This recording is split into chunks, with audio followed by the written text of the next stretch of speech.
তো guys welcome to my channel MS science corner YouTube চ্যানেলে সকলকেই শুভ সন্ধ্যা। তোমরা দেখতে পাচ্ছ একটা নতুন একটা ব্লগ নিয়ে চলে এলাম।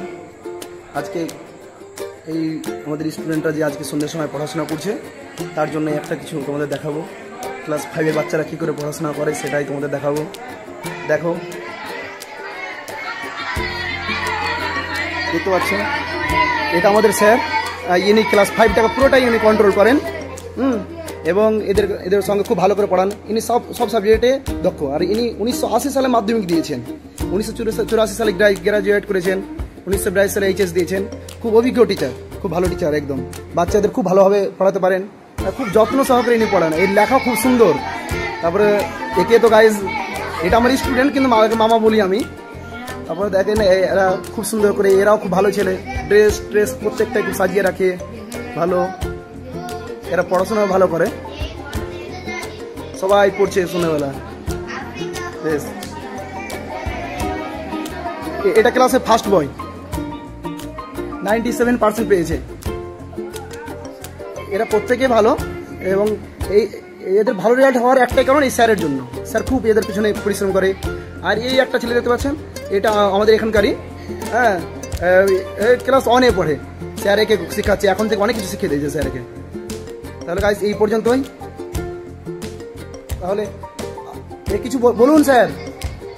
ঠিক বলবো, এই বাচ্চাগুলো যখন ভর্তি হয়েছিল তখন আমার মনে হয়েছিল যে এই বাচ্চাগুলো ভর্তি করা হয়তো ভুল হয়েছে, কারণ উইদাউট অ্যাডমিশনে এগুলোকে নেওয়া হয়েছিল।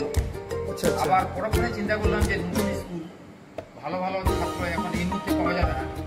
ওই জন্যই এই ছেলেগুলোকে আমরা যত্ন সহকারে আমাদের জায়গাতে পৌঁছানোর চেষ্টা করছি এবং যত্ন সহকারে এদেরকে আমরা সব টিচারগুলো দক্ষ টিচার নিয়ে আমাদের এই স্কুলে চলছে। এবং দক্ষতার সঙ্গে আমরা একটা চ্যালেঞ্জের মোকাবেলায় আছি যে ভয়েজের 18টা ক্যাম্পাস আছে।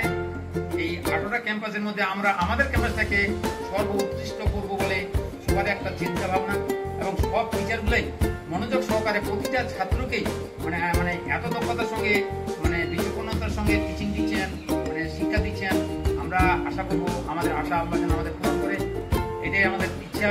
এবং আমরা যেন সফল হই, আমাদের জীবনের জন্য সার্থক হয়। তার সাথে সাথে আমাদের যে সম্পদগুলো আছে সেই সম্পদগুলো যেন আমরা সম্পদের মতো, শিক্ষা হচ্ছে জাতির মেরুদণ্ড, শিক্ষা হচ্ছে জাতির মেরুদণ্ড। যেহেতু তাহলে উচ্চশিক্ষিত করে আমরা যদি তাদেরকে তুলে দিতে পারি, তাহলে একদিকে আমরা যেমন আমাদের স্কুলটা সার্থক হবে, অপরদিকে অভিভাবকগুলো আমাদের চিরকৃতজ্ঞ হয়ে আমাদের কাছে থাকবে। আমি এই বলে আমার বক্তব্য শেষ করব। এই চ্যানেলটা সাবস্ক্রাইব করতে বলুন। হ্যাঁ, অবশ্যই এটা একটা সাবস্ক্রাইব করবেন এবং এই ভিডিওটা আমাদের চলবে